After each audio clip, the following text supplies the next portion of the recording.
जोरी बंद करो, बंद करो, बंद करो, सीना जोरी बंद करो, बंद करो, बंद करो, ईवीएम से वोट की चोरी बंद करो, बंद करो, बंद करो, ईवीएम हटाओ, ईवीएम हटाओ, ईवीएम हटाओ।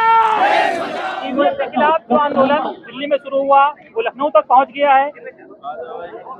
सुप्रीम कोर्ट के वरिष्ठ अधिवक्ता वकील एडवोकेट महमूद प्राचा जी हमारे साथ हैं। सर, दिल्ली से आंदोलन शुरू हुआ है, लखनऊ में आए हैं, तो क्या मसला है? ईवीएम समस्या हो गई है, तो बहुत टेक्नोलॉजी की चीज है, एडवांस मुल्क बन रहे हैं, तो इसको भी अडॉप्ट किया जाए।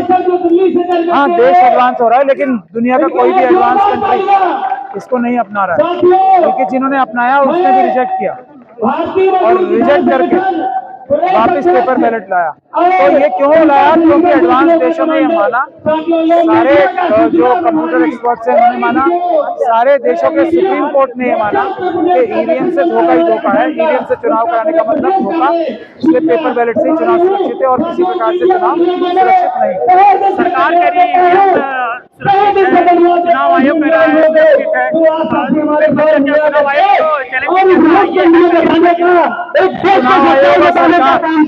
सरकार यानी तो चोरी करा और चुनाव आयोग में अपने लोग इलेक्शन कमीशन में नॉमिनेट करा रहे हैं चीफ जस्टिस ऑफ इंडिया को हटा के। यहाँ पे और बनती है BEL और दूसरी जगह पे अपने बीजेपी के कार्यकर्ताओं को लगा तो जो चोरी कर रहे हैं वो तो चोरी नहीं कर रहे।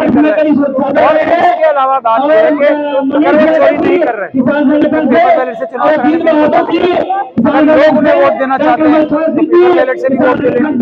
ईवीएम से ऐसा प्रेम है, ईवीएम में चोरी है, धोखा है और फ्रॉड। आपको वकील चुनाव आयोग सरकार को चैलेंज करिए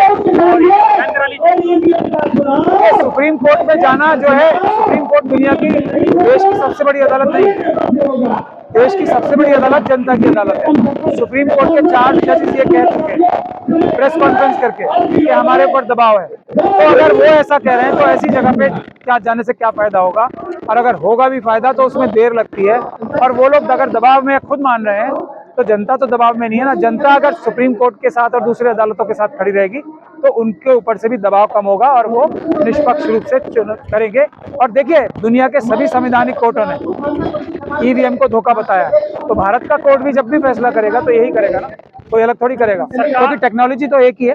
सरकार और आयोग कह रहा है कि इससे ट्रांसपेरेंट चुनाव होते हैं और बूथ कैप्चरिंग नहीं हो सकती है, बहुत जल्दी होते हैं, गिनने में आसानी होती है, गिनने बैठेंगे पर्ची तो कई दिन लग जाएंगे।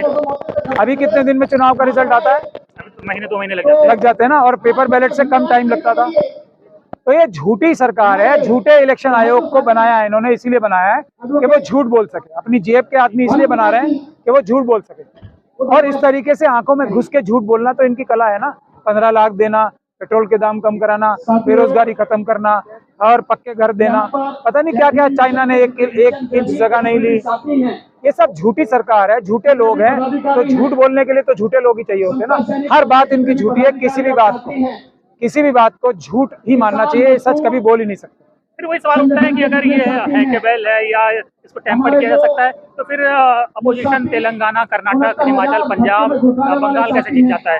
देखिए, 20 से 25% वोट, इसमें अभी प्लानिंग ये है कि 20 से 25% वोट चुराए जाए, इससे ज्यादा भी चुराए जा सकता है। तो ये जितनी जगह भी भारतीय जनता पार्टी की जहाँ एक भी सीट नहीं आनी थी, तेलंगाना में 14% वोट आ गए उनके, 7%, 7.5% वोट आ गए। कहाँ से आ गए? ये सब ईवीएम की धांधली से। बंगाल में जहाँ उनकी एक सीट नहीं आनी थी, वहाँ इतनी सारी सीटें कैसे आ गई? ये ईवीएम की धांधली से। ये बाकी सब जगह, उत्तर प्रदेश में तो अभी आपको बताया गया तो उत्तर प्रदेश में भी इनकी कितनी सीटें आनी थी, इनका आंकड़ा 50-60 के भी पार नहीं होना था, ये सरकार बना ली है। ये सब ईवीएम की धांधली से। असल में पब्लिक इन्हें वोट नहीं देना चाहती, पब्लिक किसी इनके गोरख धंधे में अब नहीं आ रही, सिर्फ ईवीएम, बाकी सब चीजें ये धोखा देने के लिए दूसरे मुद्दे उठाते हैं, धोखा देने के लिए सब बदतमीजी करते हैं। सर, ये तो कहते हैं कि ईवीएम में कोई इंटरनेट नहीं है, ब्लूटूथ नहीं है, इसलिए उसको कैसे टेम्पर कर सकते हैं, कैसे प्रोग्राम कर सकते हैं? ये भी झूठ है ना। खुद इलेक्शन कमीशन इलेक्शन के जब कैंडिडेट्स तय होते हैं तो तय होते हैं जब नॉमिनेशन पेपर्स भरे जाते हैं, और इलेक्शन कमीशन की वेबसाइट से हर एक बूथ पे हर एक रिटर्निंग ऑफिसर 543 जगह और हर एक बूथ पे जहाँ पे ईवीएम की मशीनें लगाई जाती हैं वहाँ पे कैसे ऐड होते हैं ये, तो वो ईवीएम के इलेक्ट्रॉनिक्स मीडियम के माध्यम से और इंटरनेट के माध्यम से ही होते हैं ना। इतने बड़े झूठ बोलने की इनको हिम्मत है, यही तो सबसे बड़ी बात है। वो तो कहते हैं कोई नोबेल विनिंग साइंटिस्ट ले आइए वो भी नहीं हैक कर पाएगा। मैं ये कह रहा हूँ उस व्यक्ति को नोबेल प्राइज मिल जाएगा जो ऐसी मशीन कंप्यूटर बना सके जो हैक ना हो सके। मेरे को भी ले लेना।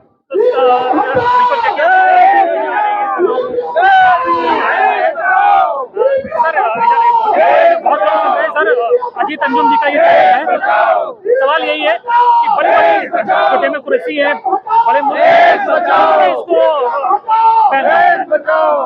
बड़े मुल्कों ने बैन कर दिया इसे। मैं वही कह रहा हूँ ना, जो कुरैशी साहब हैं और रावत साहब है, जो दो लोगों को हमारे सामने उतारा था, हमने उनको उनकी झूठ को साबित किया और उसके बाद से ना कुरैशी साहब मैदान में आ रहे हैं और वो भी भाग गए हैं और रावत साहब भी भाग गए। अब उनका कोई इंटरव्यू नहीं देखेंगे। जब से मैंने ये उनको बताया, उनको साबित किया, ये बोला कि उन्होंने कहा कि इसमें 2% जो मार्जिन ऑफ एरर है, चुनाव में सैंपलिंग नहीं होती है। चुनाव का बेसिक चीज ये है कि सैंपलिंग नहीं, एक वोट से चुनाव जीता और हारा जा सकता है। तो जब से मैंने उनको एक्सपोज किया उसके बाद से उन्होंने प्रेस में आना, दोनों ने, जो रिटायर्ड इलेक्शन कमिश्नर्स हैं दोनों ने आना ही बंद कर दिया डर के मारे। सर आपका जो आंदोलन है क्या आम जनता के समझ में आ रहा है, जो लेमैन है गाँव का है उससे समझ में आ रहा है?